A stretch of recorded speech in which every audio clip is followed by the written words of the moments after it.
Come on. Maestro. Chop, chop. Yes, sir. Goats, please. Goats, please. I like that because we're goats. You know what I mean? It's low key. Facts. You goat, you. You goat, you. I gotta make sure I don't have a hole in this side too.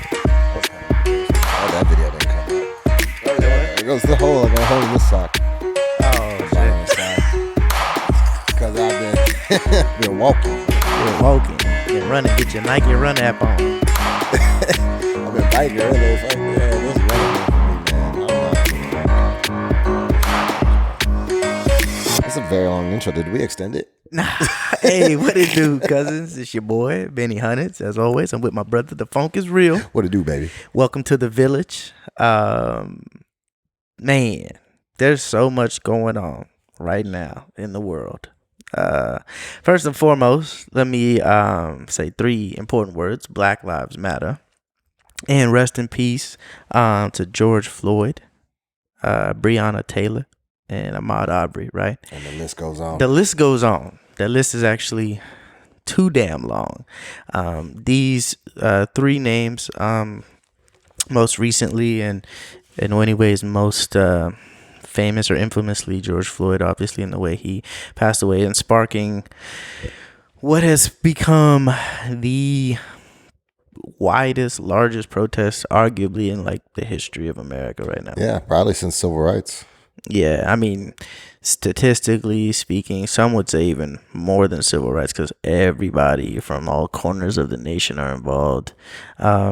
It's been all over. All 50 states have had protests. Yeah, And then 18 countries around the world, that's what I'm gonna say. Not only here, but around the world. which is huge. It's kind of mind blowing to me a little bit, just because when you think about it, it's like there is a common understanding around the world that there is a mistreatment of black people in America, one, and a excessive, over militarized, overpowering force from the brutality. police. Yeah, police brutality. Police Exactly. brutality, abusing that power.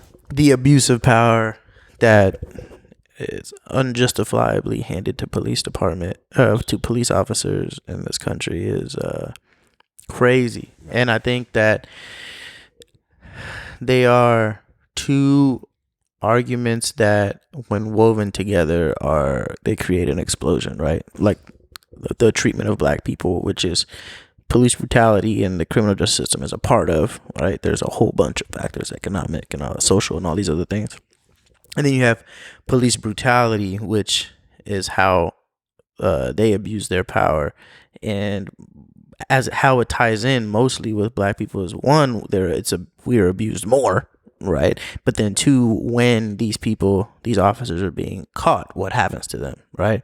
Because for all intents and purposes, cops do abuse their power for everyone, and to some extent, like, they abuse their power towards many different types of people. It's just a majority, or at a very higher, much higher ratio, it's us. And then on top of that, once they get caught, it's like nobody gives a fuck. There's no justice. That's the biggest part, in my opinion. Which is crazy, because it's not like police brutality just started in the last month or so, or the last few months. It's not a new pandemic or that's been going on in 2020. This thing's been happening for as long as people can remember, centuries, decades, however you want to count it up, right? As long as police have existed, right? As long as police have existed, well, I guess the sense of police brutality, but before that, I guess if you're talking about a more deep mistreatment, injustice of black people in America, even spans even further beyond the establishment of police officers. Exactly, right. And go ahead. Well, even I guess what's crazy, like you were saying, that none of these cops are punished. There's no justice. It's almost to a point that we were almost getting desensitized, because we always knew that it existed, right? It was just now in these, now in our generation, in our time period, we have things are just being caught on camera. Things are just being, I guess, there's evidence. There's things to show people what's happening. But regardless of what we see, you would think it would be the most obvious, plain cut, dry, oh, it's murder. It's guilty. Yeah. I saw it. I don't know. I don't know how. I don't. Why do we need to go to court for this? Yeah, Why exactly. is this Yeah. a question? Like Yeah. what? At whose fault or what? Exactly. What happened? I think we can visibly see. I don't give a damn what the details are. This guy is unarmed. He's complying. They've convicted niggas for less. Less. They've convicted people with no evidence. No evidence. Like somehow putting people in jail who are not only were they not guilty, in many cases not even there. So you're telling me that a police officer is getting caught on camera doing this sort of shit, and this is arguable? It's arguable.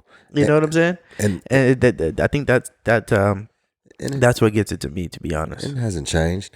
Yeah. And for those, of course, like we said, it sparked protests, days of protest, rioting, so much uproar from different cities and states all over the country.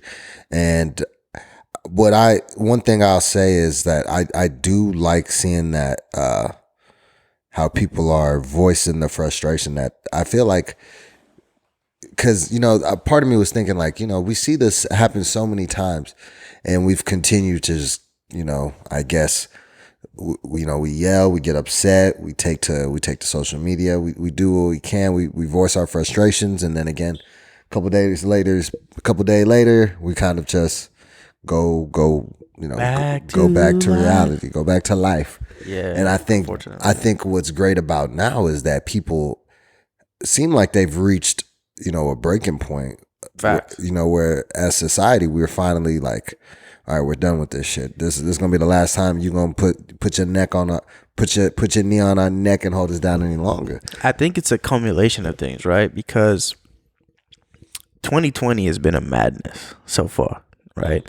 And I think that when you have the culmination of the president that's in office now, right? So there's already been a higher level of audacity of the public, or from the public, since Trump has been president, right?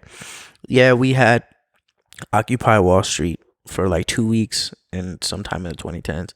But this shit that has been going on the last 3.5 years has been at the highest consistent level of gross protest or whether it's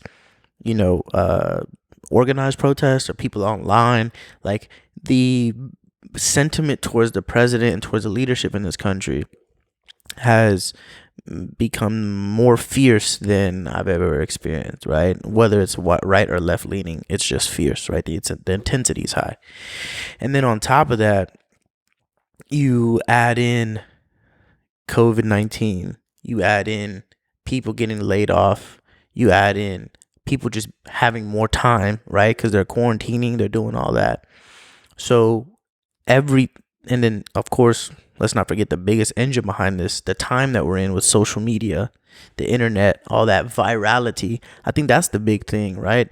Is that there's no way to hide this shit anymore anyway, because people have cameras, except for Arizona, where they just made it a ticket. I don't know if you heard about that. Yeah, $750. $750 fine, or it could be arrest for taping a police officer. So I don't think that'll last in court, but that doesn't even make sense, right? Yeah, but the ability for people to see what's going on, and then now the biggest element is time, because now people got time. Like, people are at home. Even if you're working from home, like, you're still on anybody who's got social media, there is zero chance you've missed this. Right. You know what I'm saying? Like, everybody's seen it. And then it's to the extent now and it's right before an election, people are having to decide whether to pick a side. To me, it feels like what I imagine it felt like back then, civil rights movement, right? There's so many people who it wasn't affecting, right? Who are neither here nor there. They call themselves neutral, but then they realize this is a moment in time. So you have to pick a side. You're going to have to look back and ask yourself, which side was I on, or what was I doing? Especially the message that is, if you're neutral, you're on the other side, like, that is being pressed heavily, right, upon the people. So And I think naturally, like, this is what hope is. This is what people, the idea is that you hope that the majority of America does got some sense and does think this shit is wrong. Like, you would hope that. You would think, right? You would think. No, I don't just think. I don't know if you would think it actually. You may not actually think. You would hope. You would hope. There's no reason to believe it because Yeah. it ain't like the laws and everything work in our favor, right? Right. So, but don't know what to believe anymore in this place. all you have left is hope. Yeah. So you would hope that that's the case. And currently, what it seems like and what it feels like is that there's a resounding sentiment that people have had enough. And it's funny because I literally just got a call from one of my closest friends, and he's European, and his mindset is just way different, right? Oh, I do. Yeah, white dude. All lives matter. Nah, not all lives matter, but just Russian, asking, like, questioning. He's not really understanding the idea of white privilege. Like, what does that mean? Because his perspective is why? Because he's in Germany right now. Germany's going crazy too, and so he's like, why did I was just outside and somebody told me to shove it up my ass because I have white privilege and blah, blah, blah. And he's just like, and he was, upset about it. I'm like, dog, you gotta be willing to, he's like, bro, like, I love you. And da-da-da. I was like, bro, it ain't personal. It's not about me, nor is it about you. It's about a system, like, it's about understanding the entirety of the system, whether or not you have it's evident to you that it applies to you, because no matter what, it does. You feel what I'm saying? Like, no matter whether it's like air, you don't have to acknowledge the existence of air for air to be there. You don't have to even, like, your body's doing it, it flows, it's part of the whole system, And I think that the hardest part for people to, especially white folks, to ingest or digest is that when you look at from the beginning of this country, like, it's always been in your favor, and it's literally made by you, for the people, by the people. Who are those people? White people. White people. You feel what I'm saying? And I think that that's the hardest part for people to grasp, is because people want to hold on to the idea of what America should be, right? This theoretical should be, this hypothetical what if, but it ain't there. It ain't never been there. You know what I'm saying? It's to the literal context of what a person is. It wasn't even defined. We weren't even part of that definition until later. Yeah. Right. So just, and for people who, I don't know who would not be educated on this, but a quick rundown, right, is 1619 slaves, and then hit the shores, and then run it up to the 1800s, and then you have the Emancipation Proclamation, which still to some extent changed things, but then you have the 13th Amendment, which basically still allows for slavery in a roundabout way, the same way we save on taxes in a roundabout way, right? So the same way they kept slavery going through the prisons and all that. Voting, Jim Crow, so on and so forth, up through civil rights movement, redlining, right? So redistricting all these cities, making certain elements and parts of the cities considered ghettos, lowering property values, which then lower taxes, which then lowers the contribution to education. So it's like a systematic thing. Yeah, and a lot of people don't understand that structure that the country was built on. Because the problem is, as people, and it's natural, right? Yeah. I've, at least from my experience with people, a lot of people are unfamiliar with just history in general. Nobody really sometimes thinks to look back in history, because most of the time we're always concerned about the now and the future, right? We don't look back on our past, really. That's just kind of natural, right? Nobody tells you, like, look towards the future. As a child, you're always look towards your future. What do you want to be when you grow up? Yeah. What do you want to do today? What do you want to do tomorrow? It's all about the next day, right? Yeah. So a lot of times as people, we naturally don't reflect on the past or generally look back to understand what today is, right? It's like a book. But here, I hear that, but I also feel like I agree to an extent, because I do feel like we're taught history, but we're taught it in a way that warps the mind. Yeah, we're not taught American. We're not taught the right American history. We're not taught the right world history, right? Especially American history. We're talking about right? world too, yeah. Yeah, because how the whole thing looks in regards to the world also affects how we find the quote unquote discovery of America and so on and so forth, right? But when we talk about America in itself and the relationship of black to white, all the races or whatever, when what I'm getting at in particular, where I feel like the real break, I think pre-Emancipation Proclamation, you're not going to have any debate with anybody. Yeah, pre-Abe Lincoln, there's nothing to argue. Obviously, slavery is bad. You can't argue that. The first level of argument starts when people are like, well, you've been free since Lincoln. It's like, come on, bro. 13th Amendment, civil rights. Then, you know, the more woke you are, the more you can bring somebody to the current. And then you get through, the 3/5 compromise and, seeing somebody as a full human, voting rights. The 13th Amendment still stands, actually. So that's been engraved in this whole thing, is keeping people, keeping an entire population, a percentage of that population in prison, which still continues to basically make them slaves, right? Property of the state. Property of the state, right? And when you continue to just chronologically bring it closer to now, it's like you can point at direct evidence to this day. That's what I was getting at towards the end of that, because I don't want to spend too much time giving people a history lesson. But when you get into the most current element of things that you can look at and understand, it's the redlining, right? That's like the most current, up to date like form of racism, white supremacy, or however you want to call it, is the idea that you can literally draw. I don't even know if they're theoretical lines. I think you can actually see them on certain maps where it's like, this area. No, it was actually, it was like literally marked on a map. Yeah. So this area is the ghetto, or worth less. This area is worth more. And you chopping these places up, and you're moving us into these places. And people want to say, oh, you have the same opportunities. You're in the same country. Yeah.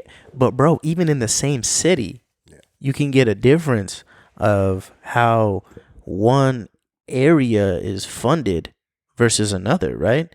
Your schools are funded by the property taxes, at least in Texas, most of the country, the property taxes of your area. Well, if you say those houses, they could be the same exact size. Those houses were worth $200,000. Them houses were $400,000. Same size houses, same amount of houses. That populace is going to get twice the money, right? So I don't think people understand how. When people say systemic racism, it's not just like this theoretical thing. It's like, oh, you just think it's against you. It's like, no, it's in practice. There's a reason. Not only, and that's just one economic one. And then you have the things people go to jail for, right? Weed being treated the same as other drugs, right? Crack versus cocaine. Crack versus cocaine. Whole war on drugs in the 80s. You know what I'm saying? The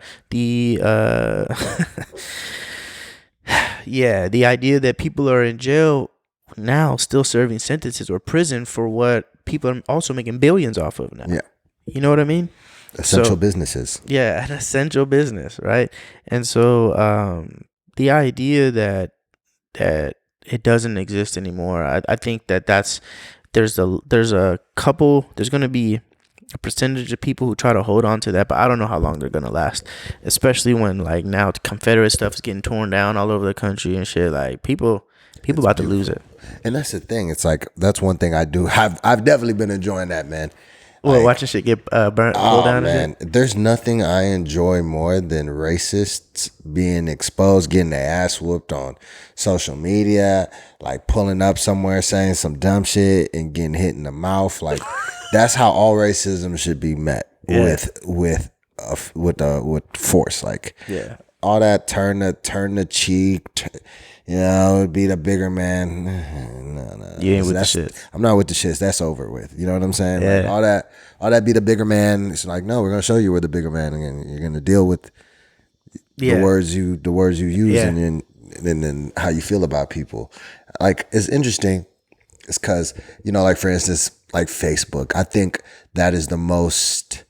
I think that's one social media platform where you're really exposed to like people's mindsets, people's beliefs, people's ideas, especially for, your friends, for people, for black people or people of color, when you have friends that are white or not even white, right? And they have the complete different mindset where they're like, I don't get, why are they protesting? They're rioting, they burning their own shit, they looting, they're doing all these things, right? Is that what is this how they want to honor the memory of George Floyd? Is this what it's about? Why can't we all just get along? Why can't we do this?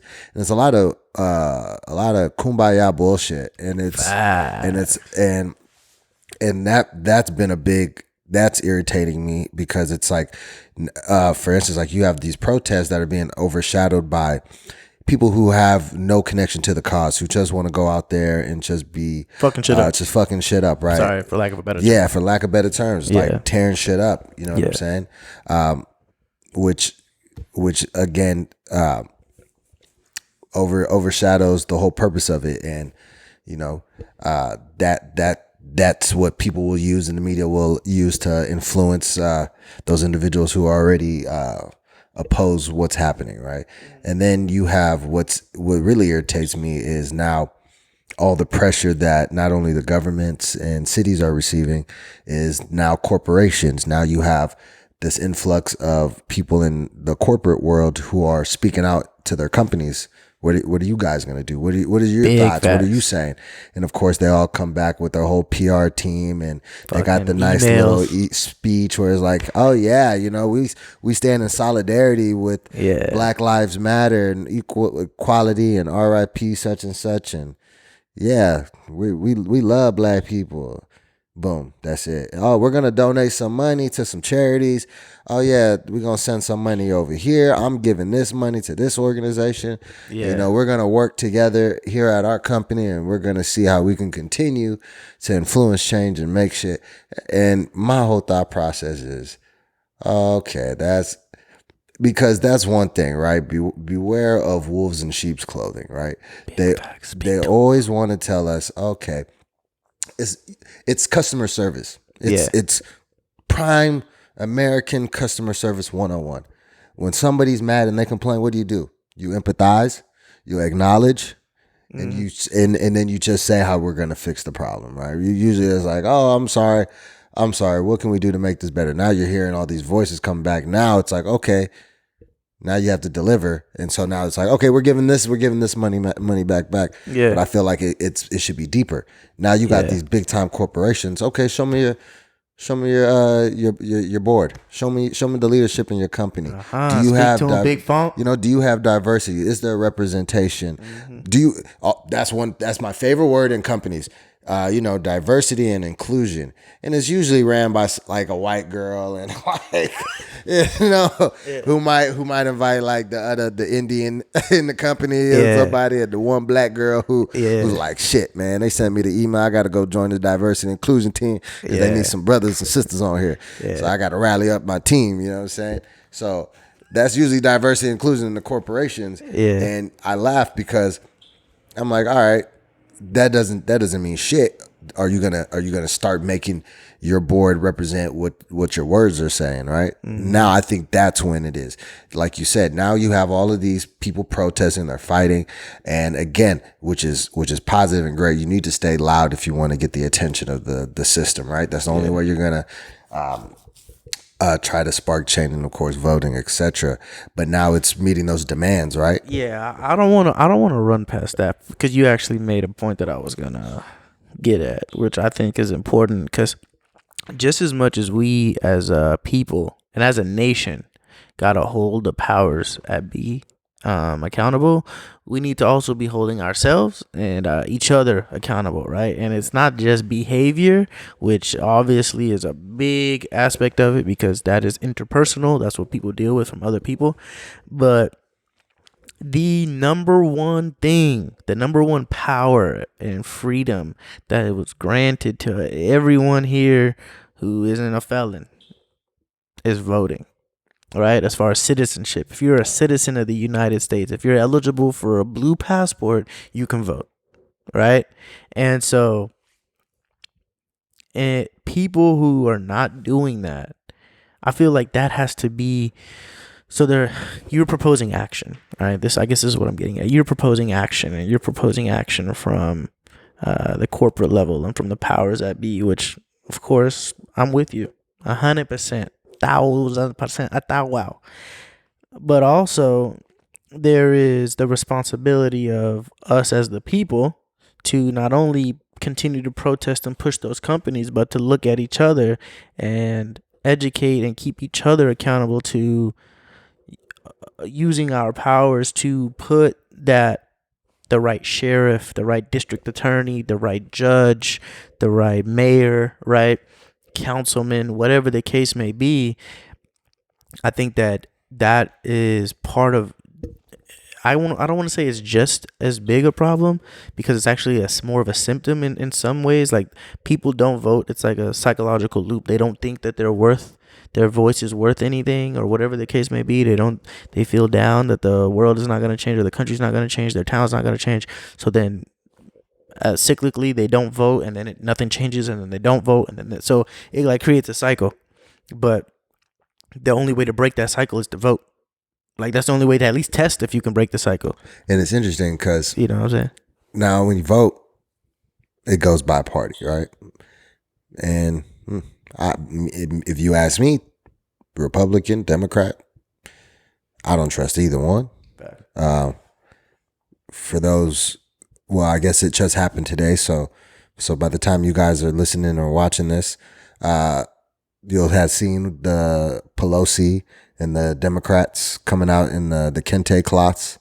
Oh boy, yeah, I saw that. For those who don't know, it's like African garment. You would probably see African Americans, black folks, like more Pan-African. Pan-African. But if you know any black person that's graduated college in the last 5 years, with the stoles, that's usually where you see them. Is the stoles. You get them from like your Black Student Association, exactly. Like the stoles, yeah, exactly. They all came out. They took a knee. They took a knee. Did for the 8.5 minutes. Oh shit! In honor of George Floyd, and I believe they. Also, as she spoke, she read out all the names of, I'm not sure how many names, but she read out a bunch of names that were killed by police officers. And pretty much the Democrats are proposing a bill, right? Yeah, new bill, new system to kind of destructure policing. Yeah, the city of Minnesota said, "Fuck it, we're disbanding the Minneapolis Pizza." Wow, I said the city of Minnesota, the state of Minnesota. Yeah, I didn't see that coming. Yeah, was it the state or just the city? Well, the city is doing Minneapolis. Of Minneapolis. Yeah. Was disbanding the police department. They're like, yeah, we're gonna try the citizenry and shit, because you know what, fuck it. I'm like, yo, they taking a swing. That's gonna be interesting to see. Yeah, it is. And honestly, it's good to see, because it can be like a test almost, right? Yeah. So now, depending on how well their situation goes with that, I'm sure it'll influence a whole bunch of other. Yeah, because here's what I think, right? I think that what'll come is more of a natural, I don't want to say police force, but a natural like hierarchy of defending, whether you want to call it gangs or whatever the case may be. But I don't know if having a police force actually, I don't like the word force, but having a police department is necessarily the problem, versus who's within the police department. Where are these people coming from? How are they being trained, and what's their job? Like, to have a core group of people that are who are tasked with the safety of the relative area, or being able to quickly go help people, I don't think that's necessarily a bad thing. But it's the origin of it, again, not to get back in my history bag, but the origin of the county sheriffs, which in a way became what became our local police departments, is slave catching, right? So the the whole purpose and origins of how these organizations were derived or originated from came from these shitty places of old America. So I can see why they would go that way. I'll be interested to know how to see how it turns out. I'm having faith in the people of Minnesota, because at the end of the day, don't get me wrong, there's always shitty people. Like, it's not like all Americans are great, because there's gonna be there's shitty people, there's shitty There's people who do crime. There are people who are jack boys, all that shit. But the real question, the reality of it is the current policing policies, are the current policing policies and the current position of the police officer doing anything to stop that shit? Like, is it or are they doing more harm than good?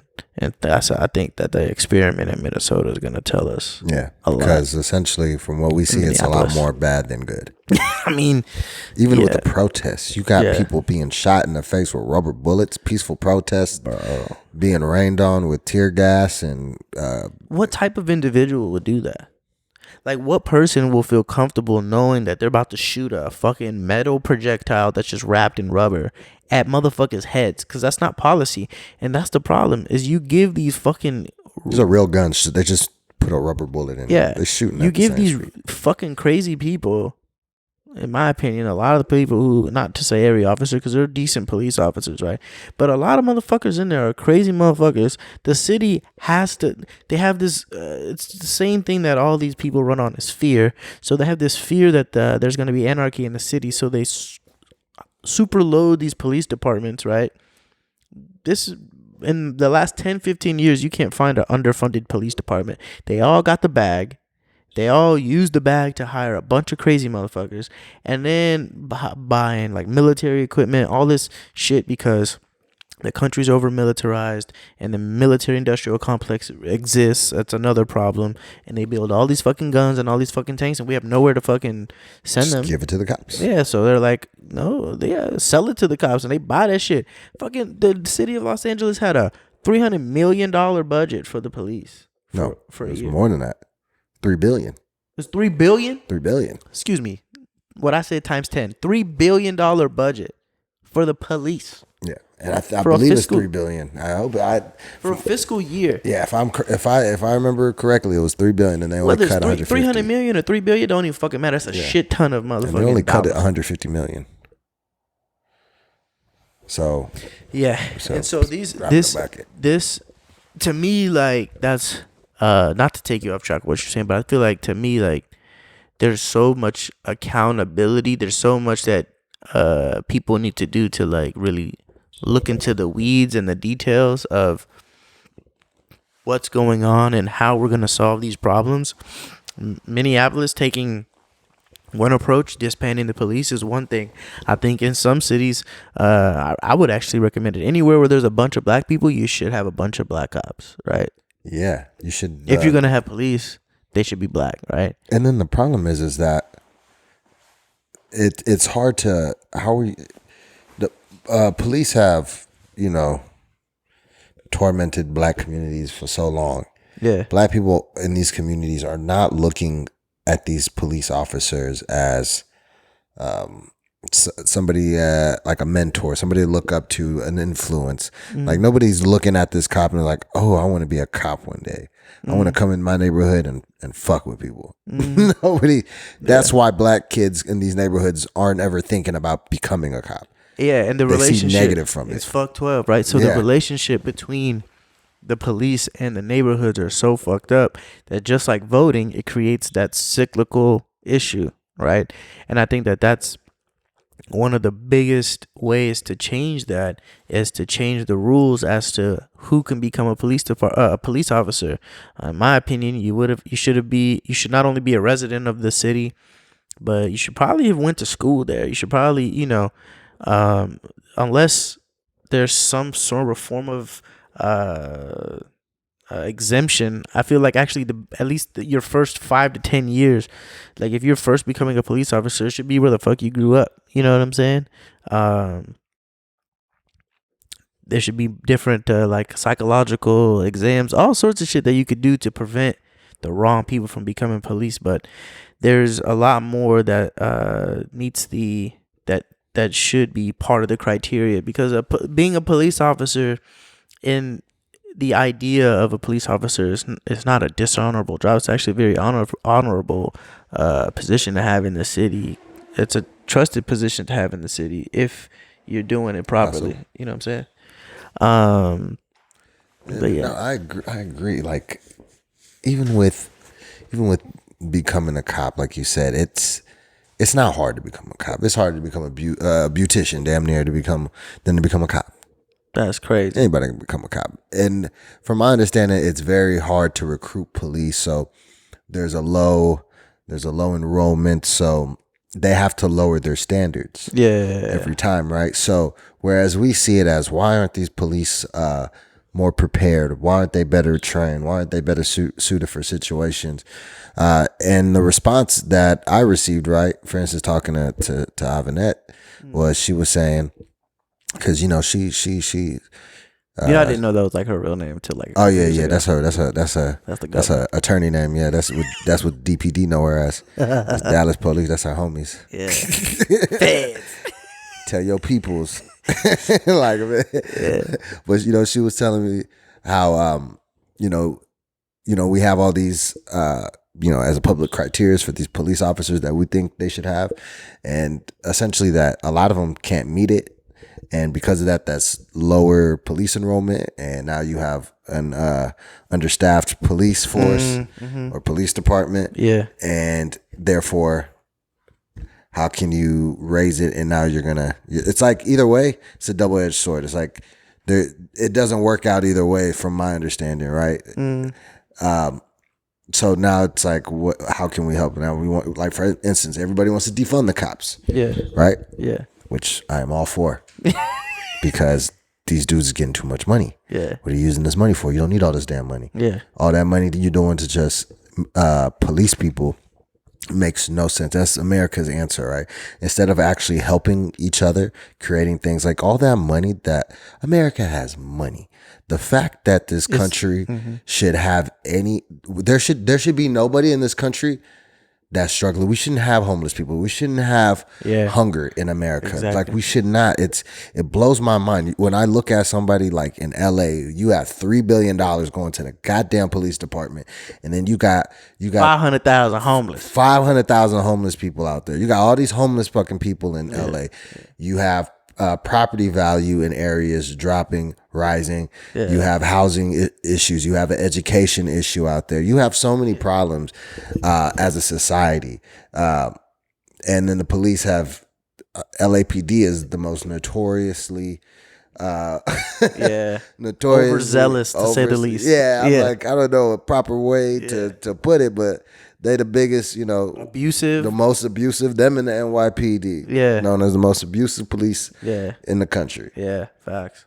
And you continuously grant them this money. And you know what it is? If we gonna talk about it, what it is it comes down to the same bullshit that everything comes down to in this politics, right? So you ask, why is all these money being spent here? Well, again, to the fucking cycle, because everything is a cycle, right? The cycle of money goes, okay, what happens is they create these unions, and these unions have all this political power, right? Or they're just rich motherfuckers who have all this political power because they have money. They donate. Those donations help put people in office. Those people who are put in office have to basically report back to the people who donated to them to keep them in office, or to at least be held accountable to the fact that, hey, we put you here. They're donors. Yeah, exactly. Or you go against us and we have so much political power, we can raise hell even if it's not money. You know what I'm saying? And so the problem is that, not to be anti-union, but the police unions are so strong, especially in New York, right? Like Mayor de Blasio, New York be doing fucked up shit, and he has to be like, I mean, didn't they arrest his daughter? Probably so. During the protest, I think it was. His daughter that was arrested. Yeah, and it's like, and I think that was real soon after he was like, oh, they're doing a good job or whatever, and they're like, they took his daughter, and I bet he feel a little different now. You know what I'm saying? And so it's part of the same. It's all part of the same bullshit, and that's why people. It's so hard to imagine how to change things and improve things, because it's going to take so much change. You know what I'm saying? It'll be a lot of work. Like, you have to truly deconstruct the systems that have made this country what it is, right? Like, literally, like, from the bottom, I mean, you going as far back as the 13th Amendment, right? Like, we can't move on forward in that 13th Amendment staying there. I wouldn't even say the 13th Amendment is the problem. Well, I guess more That's so one of them. Yeah, I guess more so how it's phrased. Yeah, I mean, the amendment is what it is. Yeah. You know what I'm saying?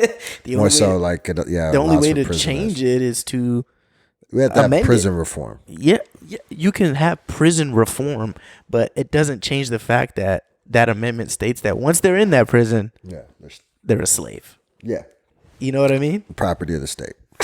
Oh, like there's no way to get around that, in my opinion, because then you're always going to be incentivized, especially if you start taking money away from government agencies and shit. They're going to be incentivized to put people in prison and use them because they're free money, right? That's another thing. There has to be something done about these prisons, these privatized business. You have places, again, going back to California. I seen a statistic from California that it had one college created since 1980, whereas they had 20 prisons built in that time. And it shows 20 that prisons in built California in what time frame?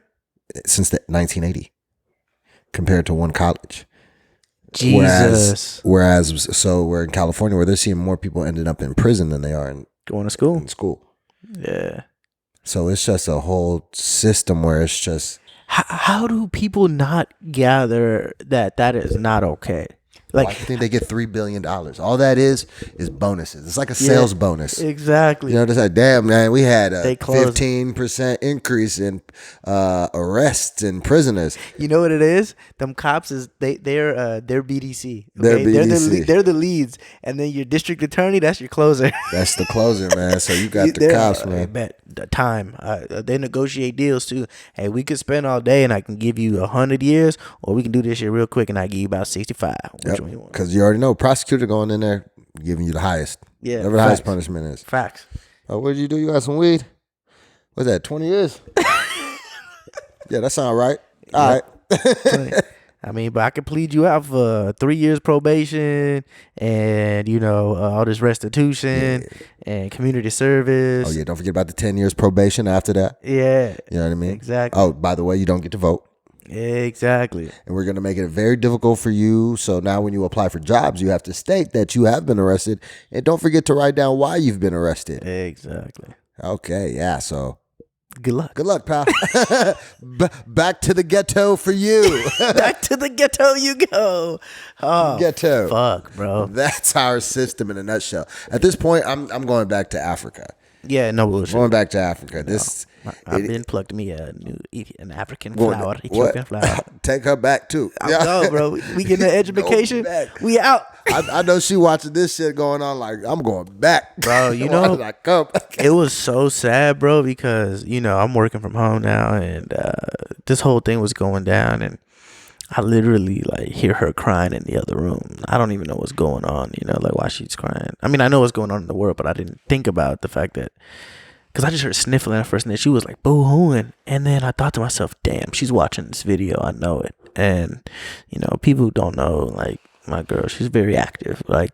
She's a big human rights, with civil rights, LGBT, all the rights, and she was just and she was not letting me stop her from watching it. She was like, no, I have to watch this, and so eventually I had her calm down, and we watched it, and it's just she said she always realized it, being raised outside of even outside of Ethiopia, spending time in different parts of the world. And she's like, but here, it's being here, it really hit home, she's out there protesting and shit, and so it's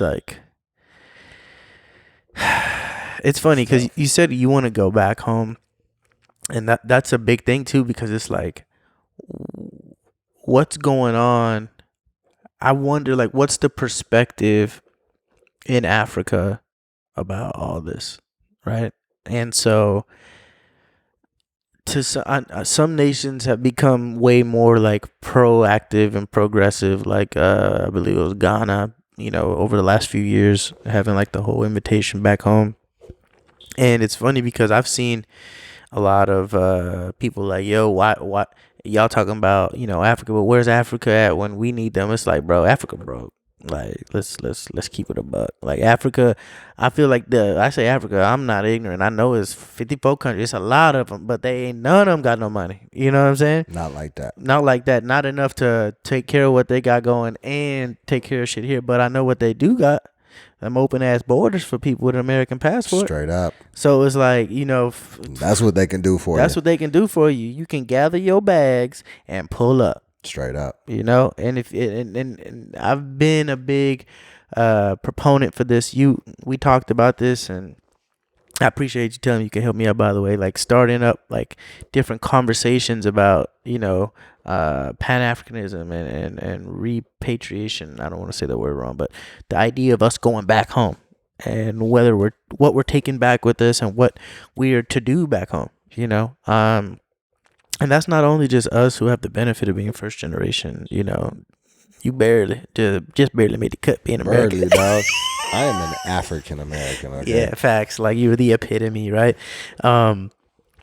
But that's I feel like that is something that I've been real strong on, and to be honest, if I'm being honest with myself, shame on me a little bit for quieting down that stance, because 10 years ago to 5 years ago, if you followed me on any of my platforms, like up until probably actually till I went back to school, when I got back into the institution, because I dropped out for a while, started my own little thing, and when we were doing a lot of stuff in the community, whether it was locally with like those mixers and stuff, or nationally with the soccer tournaments, it was like there was a big fire behind me in this idea of working within my cultural group and sending things, whether it's ideas, resources, funds, money, anything back home, and and then eventually people, and like all of us going back, right?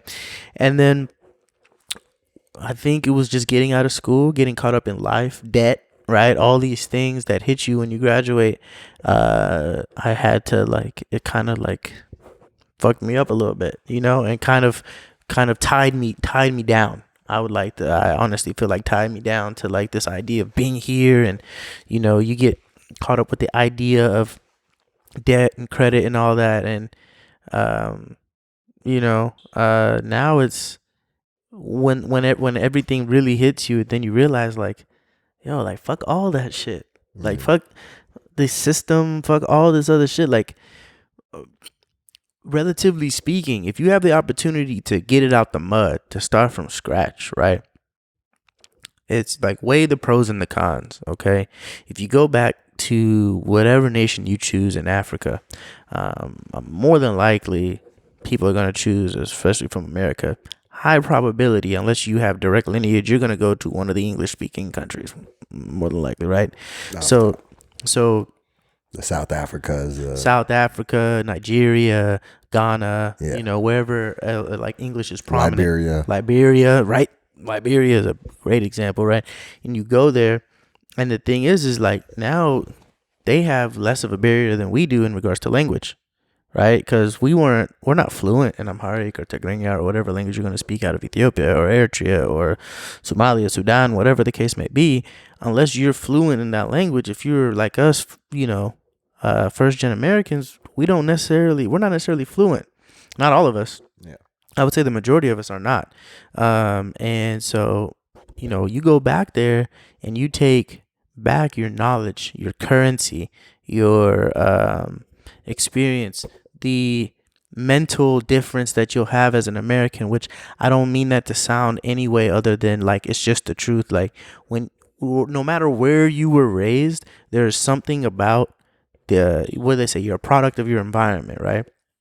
The ways, the mentality that we have, not even being American, but how your American experience was, whether you ever got that taste of entrepreneurship or you ever got that taste of creativity, you know what I'm saying? That thing that help, and then you actually have the belief I could make money or I could live off of this idea, product, service, art, whatever the case may be.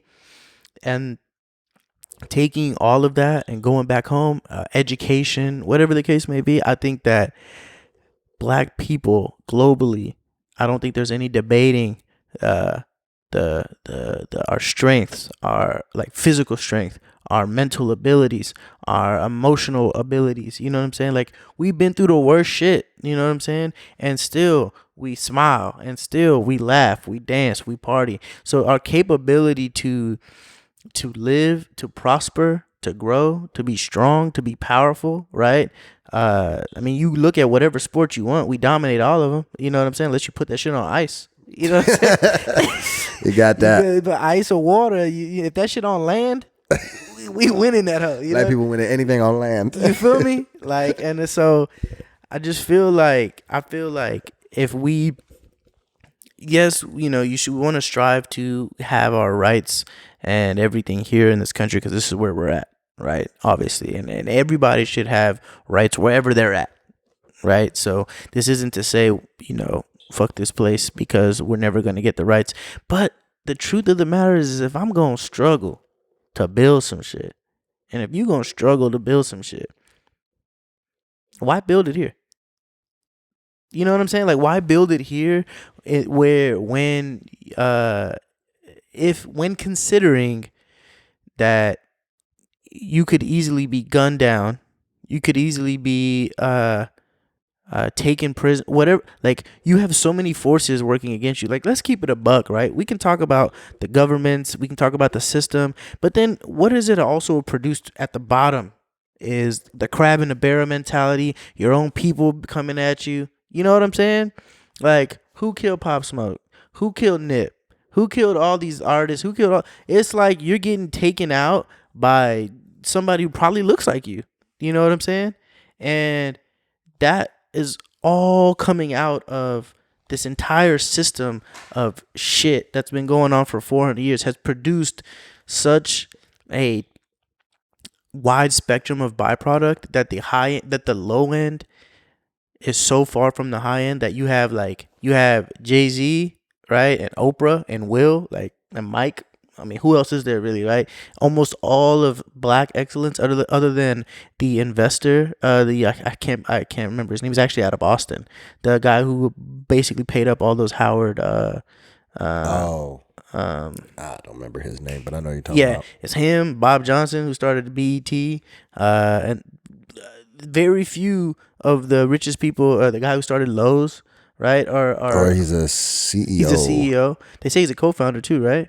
I'm not sure about that. I just know he's like the CEO or something. The majority of billionaires or uber millionaires are all either somebody who came from sports or entertainment, right, or media. You know what I'm saying? Not too many black-owned billionaires. Black-owned business billionaires. Like business billionaires. You know where they're at? Africa. Yes. You know what I'm saying? The ones who own the resources, the concrete, the gold, the oil, the whatever the hell. Imagine. I listened. There's a clip of a lady in Nigeria who's speaking about basically speaking out in support of black people here in America and everything that's going on. And in there, she was saying how basically how white people, you know, what they've done to not only black people in America, but all over the world, what they've done in Africa, the islands, and so forth, right? And how they've stripped people of their cultures, their resources, their languages, their identities, and how now as people we are here to take back all of that.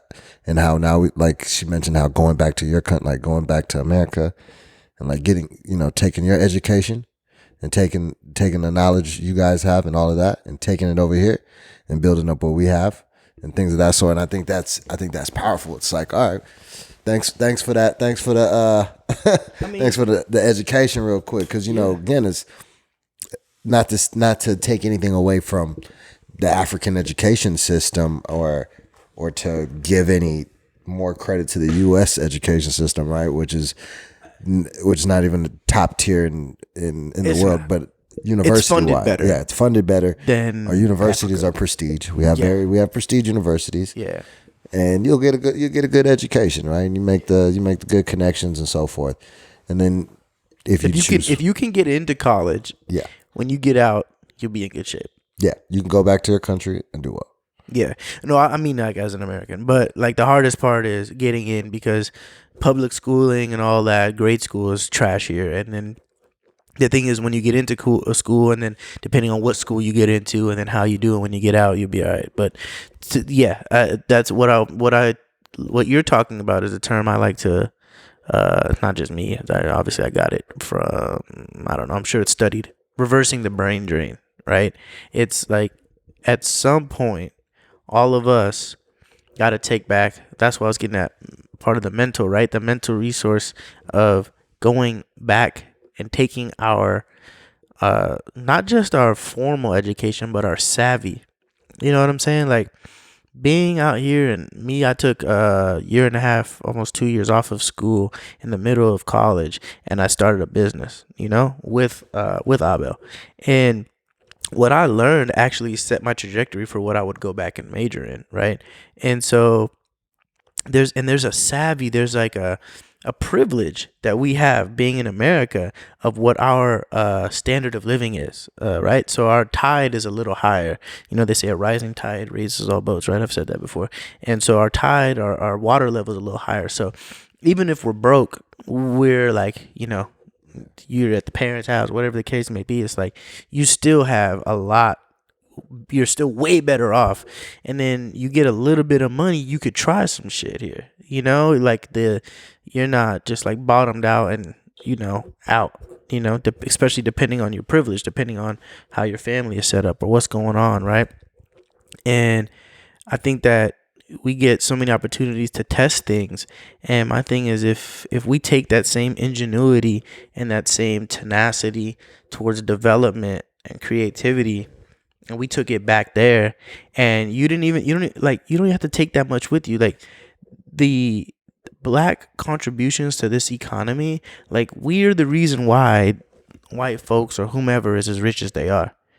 We're the buyers. We buy more than everybody. People need to understand that. We're only 14% of the population, but we spend the most money. Crazy. Right? Because everybody else is stacking up their money. The rich, let's put it in the frame of context. The uber rich, who are like 80% or 1%, but they got 80% of the resources. So, and like, just like that, the greater majority of all the money is already gone. So we're talking about the smaller pie of the real money, which is that the rest of the country is splitting. And then the next percentile is taking a big chunk of that too. And then whatever's left, that creates the residual money that flows through the economy. Black people are the biggest ones spending it, right? Well, most of the other people are saving their money. They got 401ks, IRAs, all the letters and numbers and all that shit. And black folks is like, run me my check. I got to either survive, right? So you got a level that is already pretty low, where it's like all the money you're getting, like, as they call it, living check to check, your money's coming in and it's going out. So you have 100% spending rate on your money. There is no saving, right? And then even the people who are saving, something happens, an injury, a car accident, whatever, like the house, all that money is gone. So nobody is spending any money. Nobody's saving any money. It's all being spent. So if you had the opportunity, if you're gonna live like that already, like, why add the fact that you are like, there's a possibility, I don't want to say a likelihood, but there is a possibility you could go out and be murdered for your race, whether it's by the police or by just somebody who's mistaking you for someone else, somebody who's mad that you're listening to music too loud, like, for all these other reasons. You're disadvantaged when you walk into a bank and try to get a loan, all these things because of how you look. But when you go home, it's back home, it's actually the opposite. They're like, oh, you're American? Shit, we'll give you, if you're trying to be a resident or a citizen, we'll give you this stimulus. We'll set you up, man. Come on back. It's literally like you're getting treated.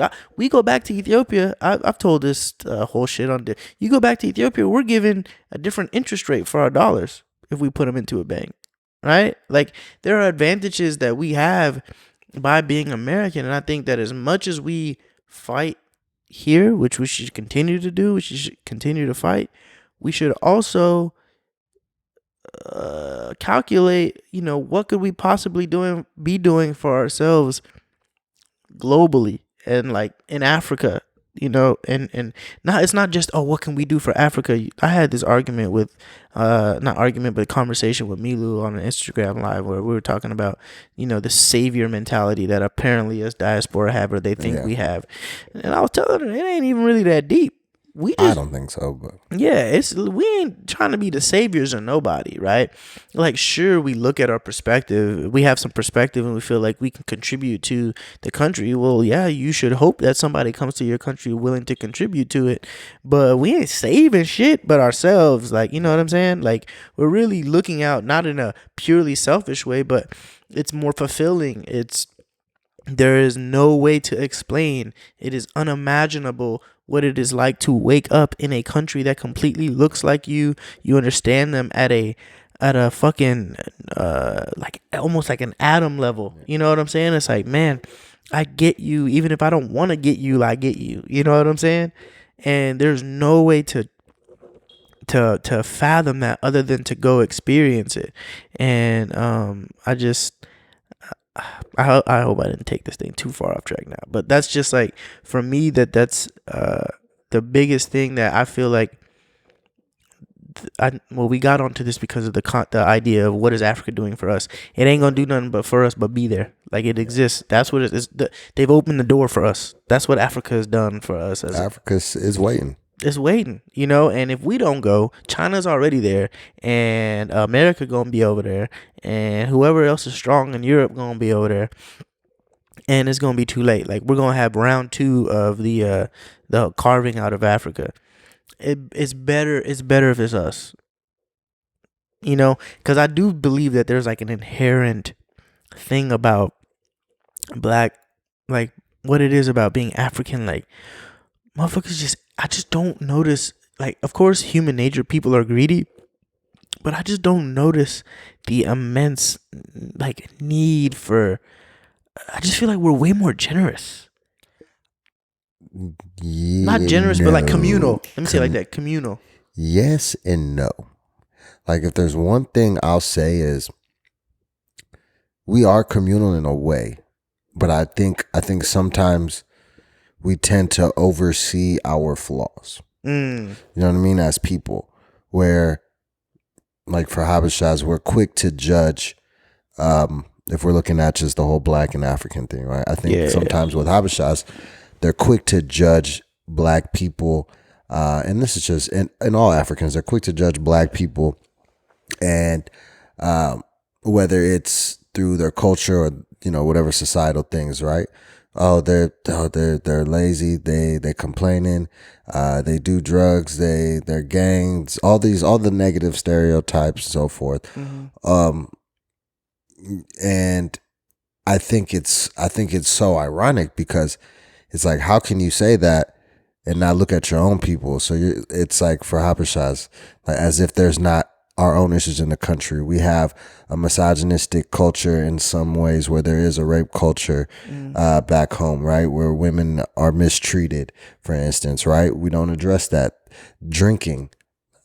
Habeshas drink. Africans like drink. Water. There is a drinking situation. Yeah. We don't want to admit to that. There is a sense of a bit of greed. There is separation. There is discrimination back home. So for people to look at black people in America and say anything negative or to judge without even realizing their own people's issues, I think it's very, like, insensitive. That's true, and I don't know how much time regular folk in Africa take to judge black people in America out of nowhere, right? I think if well, more so the Africans here is what I'm referring to. Yeah, and yeah, Africans here. Yeah, that's what I'm referring to. The Africans here. Yeah, who don't want to consider themselves black or try to separate because of those conversations. Because I'm African, right? Like, it's funny because we used to have this. There was this meeting. I don't know if it was Black Students Organization or ASO, but when I was in college, they would have this big old meeting in the Lyceum, and it was like the big 300 people hall, and it was like black, versus African American versus African, or I guess it was put in the opposite, or African versus African American versus black. And I remember when you walk in, they were like, sit according to where you identify or how you identify. And it was African, obviously, and then African American and black. And when you hear the difference of perspectives, right? Like I got a friend of mine, and we always get into it on in Instagram or in Twitter, or Instagram on our DMs about things, because she's a troll online, and she knows like my buttons, like about how I am about these issues, right? And she always tells me about how she's not African, and she doesn't even acknowledge like she's like, I'm black, I'm American, you know. Like we've done too much and created too much here to, like, you know, I'm nothing like y'all, blah blah blah. And I say, I feel you and I hear you, and this isn't to take away from what black people have done in America. Like that, if anything, that shows the ingenuity of the black person, right? And the tenacity and the, you know, ability to survive and all that. But that doesn't take away from the fact that you and anybody else who is black, I mean, not just from the whole human nature, we're all African, but if you black, like you are African. As far as I'm like, you're African in the sense of that's where your origins lie from. It's your descent. Yeah, you're of African descent, right? And I don't know. It's hard to say because the slave trade went on for a while. So if your ancestors were on the very first ships versus the last ships, makes a big difference in regards to your lineage, how far you can tie it back or send it back to Africa, right? Versus mostly immigrants, I would assume, right? Africans who are immigrants who come in here and they look at it from the perspective of, I came with nothing, right? I have nothing, and I came and I went to school and I moved up and da da da da. And those individuals, our parents included, they came with a different type of chip on their shoulder, right? So the chip that they had on their shoulder is, for the majority of the people, I've left a country that's war torn, or dealing with famine, or I'm political strife that puts me or my family in danger, or I came on an education lottery, right? All these things where they looked at America from a certain lens that said America is higher than where I'm at, or what my potential is, where I'm at as far as the nation that I'm in. And so this country is providing me with something that I otherwise would not have access to. And I'm leaving. This is the key. I'm leaving my shitty situation, right? Like I'm leaving it to go to this place where I have a clean slate. Whereas black people who were born, raised here, especially whose descendants at least 2, 3, 4, 5 generations are from here, are looking to say, well, I can't leave my shit. Like, this is my shit. Like, you know what I'm saying? Yeah. And it's like the black people here, and like from what I see, is it's almost like black people feel like, I have nowhere else to go. Like, I have to get it out the mud here, and this is the same country that enslaved my ancestors. This is the country that is war torn in a whether you want to talk about mental warfare, psychological warfare, economic warfare. Like, that's why to me I always be like, go back home or at least visit, because that could be like the same thing that it is for the immigrants who left their nations and came to America. Like, that same thing, that same internal feeling of starting from a blank slate, or whatever the case may be, people can have that by leaving here. And not only leaving here, instead of going to Europe or Australia or somewhere else, leave here and go to a nation that is more than likely decades behind where you're at now in regards to, you know, technology, or maybe at a fundamental level, of course they have it, but like at a greater level, like your ability to to do whatever you want is out there all over the world. It doesn't have to be here. And I think that contributes to the big difference is that our people left their quote unquote shitty situation, came into here, and when they landed here, automatically thought to themselves that they were different, because from their perspective they are. Like, I just came into a new country, like, I don't know anybody here, I don't know anything here, you know what I mean?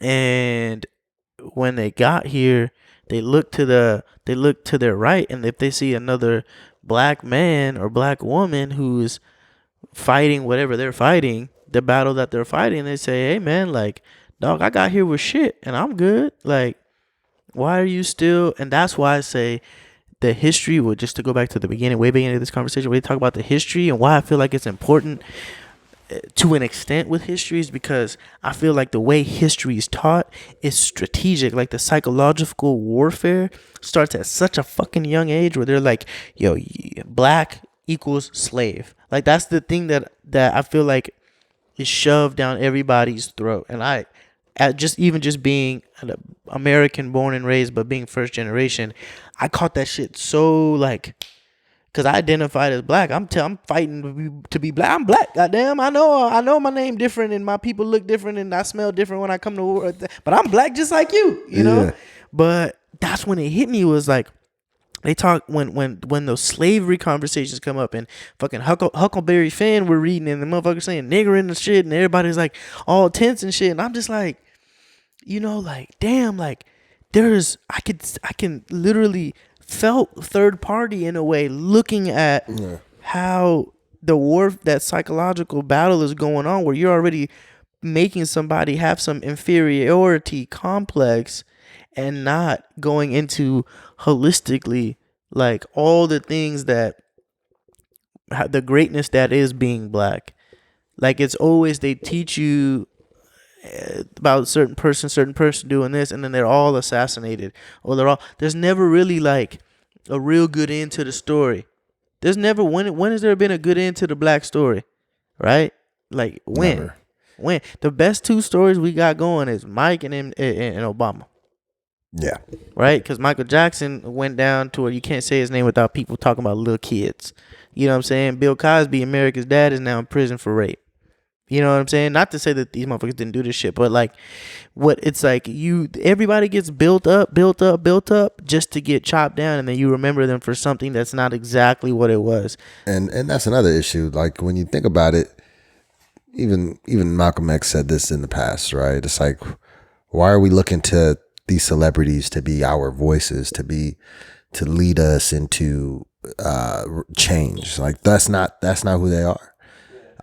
You think, me personally, I don't expect a basketball player to say what to say what we want him to say what all the black people are thinking. Like, I don't give a damn if LeBron James is my representative. Like, that's not who I'm looking to in a situation like this. You know what I'm saying? Like, that's also who cares what Ja Rule's saying? You know what I'm saying? Where's Ja? Who cares what Ja Rule got to say at a time like this? You know what I mean? Live at CNN, here to talk about problems in the black community.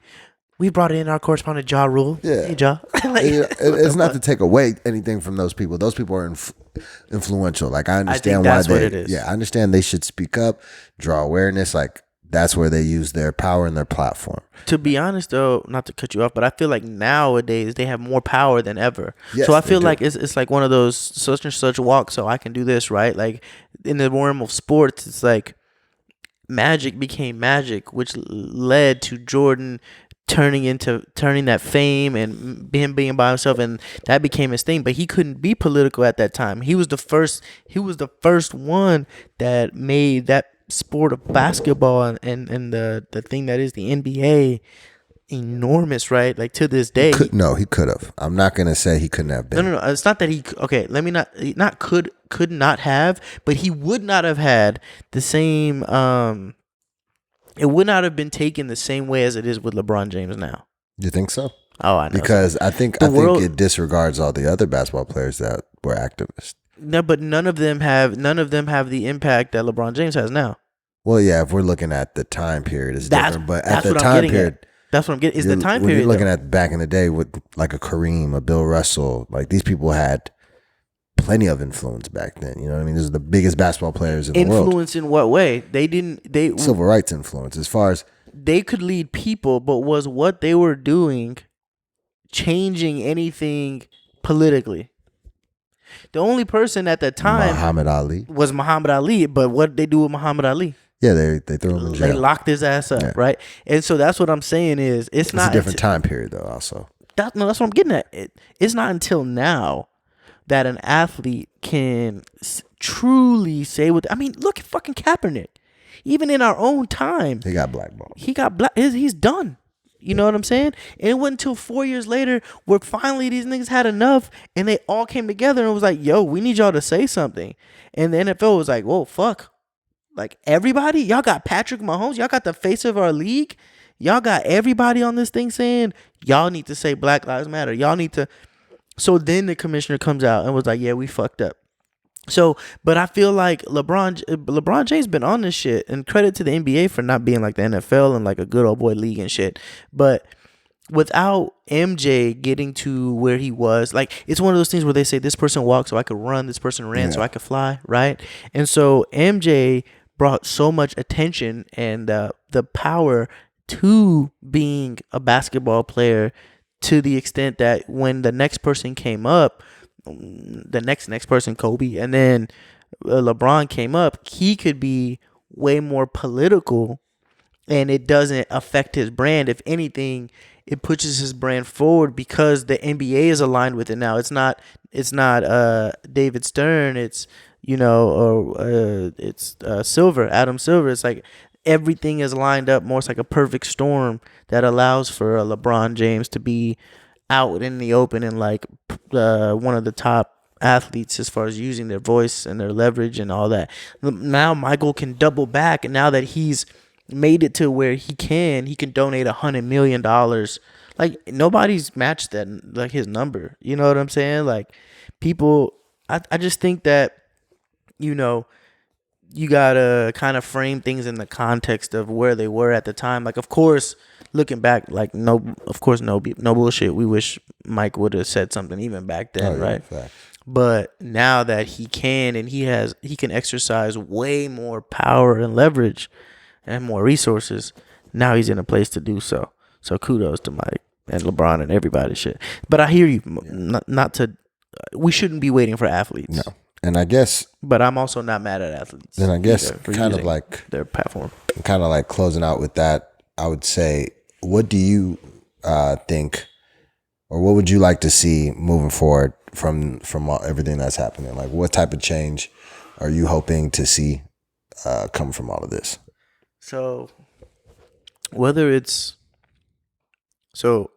accountability is the name of the game, right? Accountability is the word, okay? And so, for me, whether it's to use the example that we just talked about in the NFL, because that was a big one in my opinion, where commissioners are admitting that they were wrong, and so it's like, great, you said you were wrong. Now, what are you gonna do about it, right? Yeah. You said something great about, okay, great company, you have typed up your paragraph, you've donated some dollars, but what that boardroom look like though? You know what I'm saying? Facts. And so I feel like for as much as black people, and when I say black, I mean everybody. To me, saying black and saying African is like saying the same thing, right? All you got African descent and all you black. That's how I see it, right? As much influence and power that the black dollar, the black rhythm, the black culture has on the world, it should be represented more in the boardrooms, the owner's box, the coaching office for sports. Positions of power. Politics. And ownership. Huh? Power and ownership. Right? And ownership. And you had mentioned something before. We had talked about a topic off the air, if you will. And you had mentioned how Jewish people had a place to go. They were given a place, built a place. My sister had told me this crazy idea This doesn't sound too crazy. About if black people had their own state in America, right? Not to say that black people couldn't be anywhere else, but you had a place to seek refuge, right? Like Israel for the Jews, right? This is your nation. And statistically, mathematically speaking, if you pick a state like, let's say, Georgia, you could put all 40 million of us in there, and everybody would have land, resources, or whatever the case may be, to build themselves out of there. Yeah. Not to say we're ever going to get to that, but something to, if there's a spectrum, that's like that's like one end of the spectrum, right? Where we're at or where we've been is the other end of the spectrum, right? So I feel like we need to be closer to that, closer to true black power and accountability. For me, in my honest opinion, between us, within us, pretty much group economics. Yeah, because if we were putting the black dollar to use in the same way that Jewish people did, right, or white people do, or Jewish people do, and white people did, we could really exercise our own power and putting all of our labor and all of our interests and everything, if we could find a way to align it in a way that propels us forward. And in my opinion, a lot of the problem, I'm trying to answer your question, but it's hard because it's just so much we can do. A lot of the problem, I feel like, is just wanting to be like everyone else and wanting to be accepted by everyone else. Like, there's obviously, I'm not like a segregationist, but there's nothing wrong with black people wanting to be around black people and doing black things and black companies and black cities and black. Nothing wrong with black. I like black. Yeah. You know what I'm saying?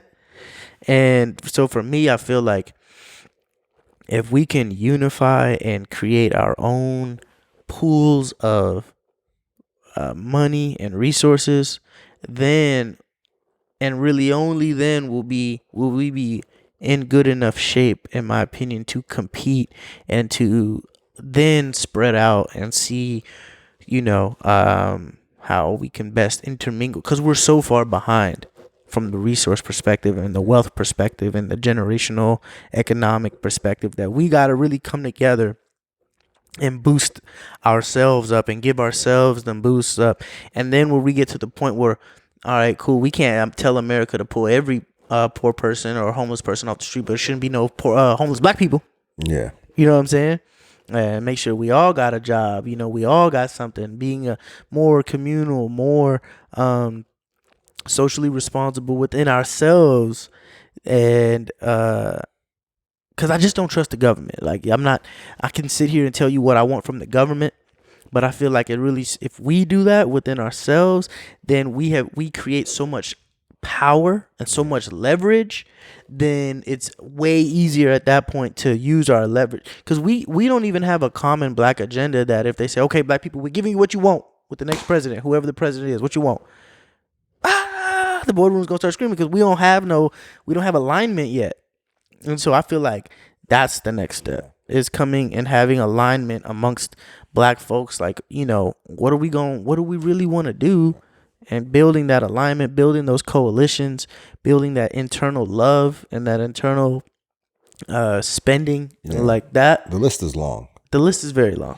Yeah, I've seen a few of them. What's that? Like a few of the demands. Yeah, it's a lot of demands. Yeah, it's a lot of demands. I mean, we've been wrong for 400 years in this mode. Yeah, so I understand the list is. The list got to be pretty goddamn long. I didn't expect three items. 3 bullet points now, man. Defund the police.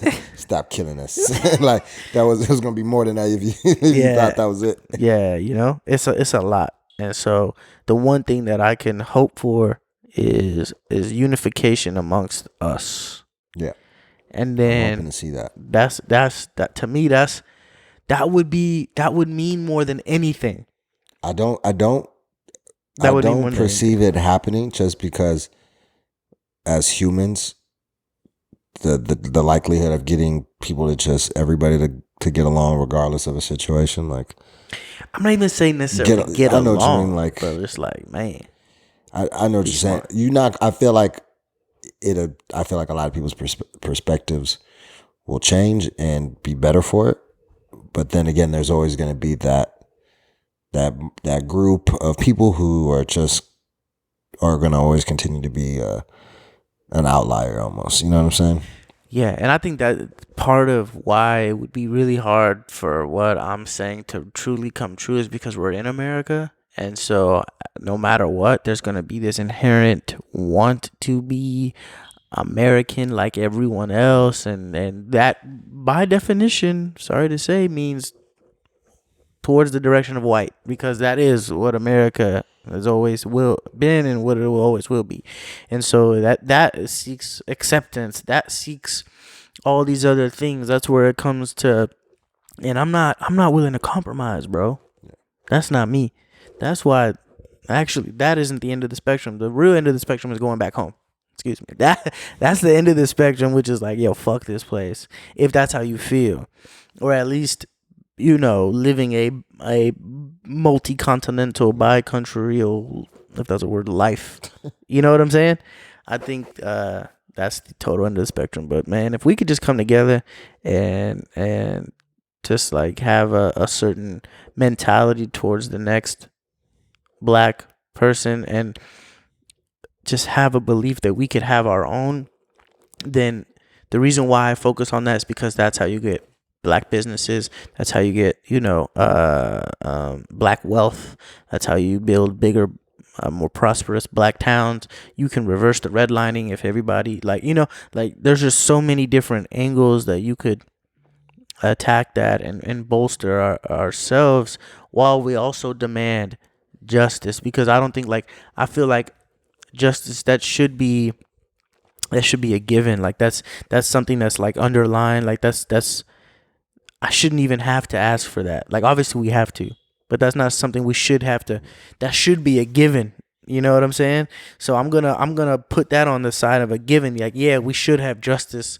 We should have accountability from the top. But what I want most is for all of us to look around and be like, man, like, what are we doing? Like let's build each other up. Let's empower the next person and not be so focused on the superficial. Like, be focused on development of yourself. Yeah. And like the next generation or two. That's where I'm at with it, bro. Facts, man. I could talk about this shit all day. You know me, I'm on my I need my dot. I need my hat. Dr. Umar Hundreds, thank you. So man. So for what I want to leave people with, man, for everybody out there, as we're going through this moment in time, this is your time to ask yourself, what side of history do you want to be on? Fact. For black people, I think it goes without saying what side you should be on if you have to really sit there and ask yourself, shit, you know what I mean? Now for people, for the white folks and other people of color, folks who want to call yourself allies, there's different things that you can do to play your part, and that's draw awareness, speak up. It's more than just ending racist. It's more than just not being racist. You have to be anti-racist. Yeah. Right. So for a lot of you white folks out there who have friends or family members who are bigots and racists and things of that sort, it's if you want to actually make do your part and make a change, you speak out, you speak up. You know what I mean? You don't allow for it. That's where change starts, right? It starts within our circles. It starts within our households. That's where the influence is going to get carried on and so forth. Again, now as we continue forward, we got to make sure as black people, all this voting and registrations are coming up. Every date is different for every state. So I advise you guys to make sure that you are paying attention, that you go register and vote for these upcoming elections. These early voting and primaries are coming up. If you're in Texas, that's in July. And I don't know about where you other folks are. I don't really care to look that. That's up to you. I live in Texas, so that's what the only thing matters to me. Facts. But for the rest of you, Some primaries already started, right? yeah, it already started. Yeah, some already did it. DC, a few other places. Granted, another thing, as we're going through these moments, don't try to judge people based on their activism. I think everybody's level of activism is different. Big facts. I don't expect everybody to be out there protesting, right? And just because you're not out there protesting doesn't mean you care less for the cause or you're doing less for the cause, right? I think everybody plays a part in different ways, whether it's, providing people with resources and ways that they can assist, whether it's signing petitions. I got a white homeboy, man. He's been asking me like if there's anything he could do to help. So what I do is I send him any petitions, donations, any source of any type of resource, anything, yeah, anything that comes across that I can do to help him. Help others and spread the message. I try, right? Yeah. So there's different levels of activism. So I encourage everybody to just practice whatever is, whatever you're capable of doing. Okay. So I don't expect you to go out there with picket signs, but granted, if you do, even better. But yeah, that's how I just want to leave it. And again, Black is power, Black lives matter.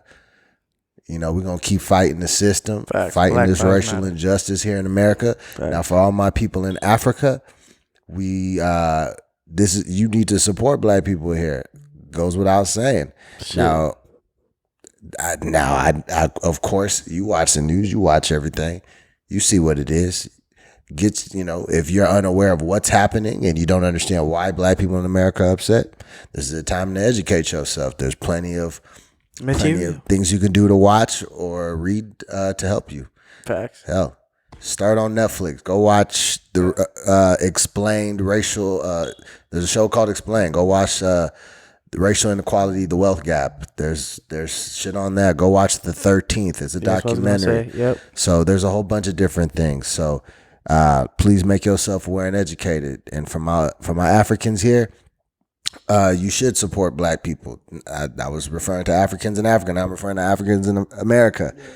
You of all people, we reap as Africans here. We reap the benefits of Black people's struggle, right? Facts. So us coming from places of struggle, you of more so should understand and be able to empathize in a situation like this and realize the privilege you have from the sacrifices and the struggles that Black people in America had to go through. That you were able to come here and you were able to enjoy those benefits. So again, support your brothers and sisters. We all Black in this struggle. With that being said, man, that's all I gotta say, man. I'm trying to figure out where I put this damn aux cord. Nah, man, very well said, bro. But yeah, absolutely, 3 words that need to ring clear, that everybody must understand in this country and everywhere around the world. Black lives matter.